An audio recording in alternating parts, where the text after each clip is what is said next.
El presidente de la Diputación de Ourense, Manuel Baltar, firmó hoy en el Centro Cultural Marcos Valcárcel con alcaldes de 7 concellos de la provincia de Ourense un total de 10 convenios de colaboración entre la institución provincial y los municipios de Avión, Barbadás, Cortegada, Esgos, Monterrey, Paderne de Allariz y Quintela de Leirado.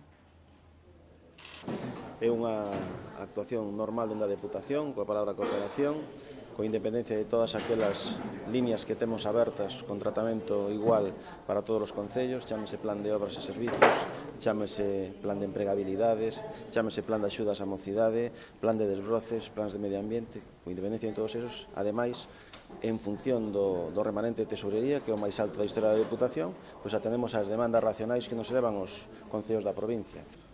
Acuerdos para realizar obras de construcción de edificios, mejoras viarias y de alumbrado público, abastecimiento, dotación de servicios y otras infraestructuras, todas ellas por un importe total de cerca de 1 millón de euros.